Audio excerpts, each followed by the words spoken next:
ceasefire, or smokescreen. As Gaza's death toll soars and famine tightens its grip, the world's most powerful players are racing, or stalling, toward a fragile deal. But what's really happening behind the scenes? Who benefits, and who blocks peace? Welcome to Talk Maniac, your one-stop destination for bold, analytical takes on the world's most pressing stories. In this video, we dive deep into the ongoing ceasefire negotiations in the Gaza conflict. Why is the deal still elusive? Who's really pulling the strings? And could this be the last shot at ending the war?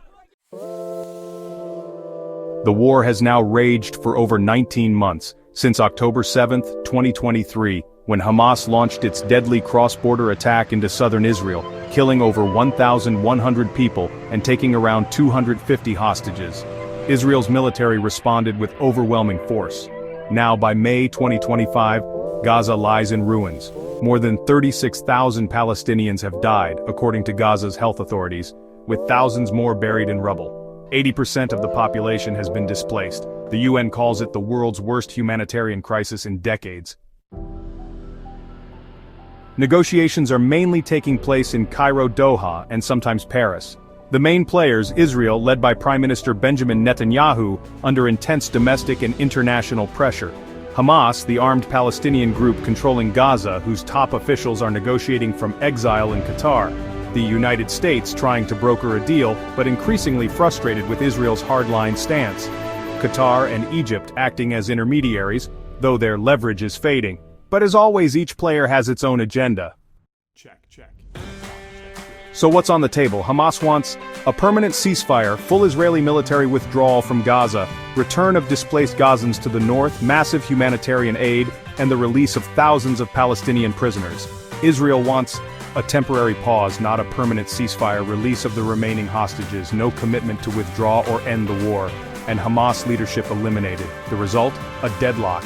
Each side demands what the other refuses to give. The United States, Israel's strongest ally, is losing patience. President Biden has publicly threatened to withhold weapons if Israel invades Rafah, Gaza's last refuge for over 1 million displaced civilians.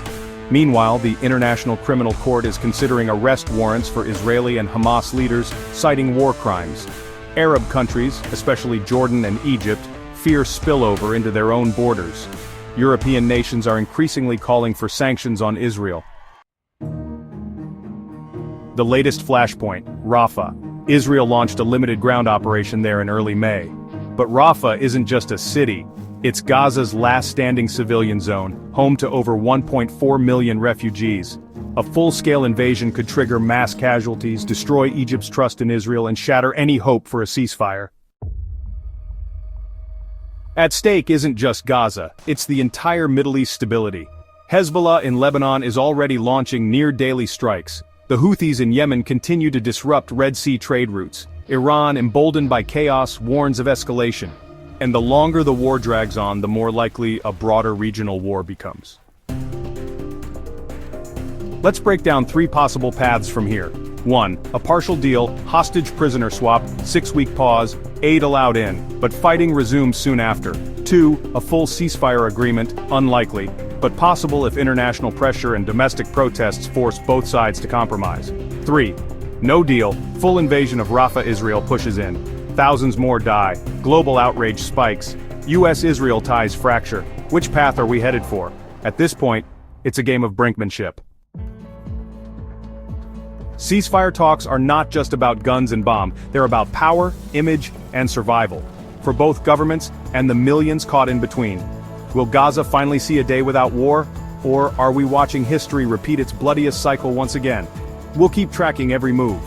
This is Talk Maniac, where we don't just follow headlines, we break them down. Hit subscribe, tap the bell, and share your thoughts in the comments. The truth deserves more than 30 seconds of your scroll.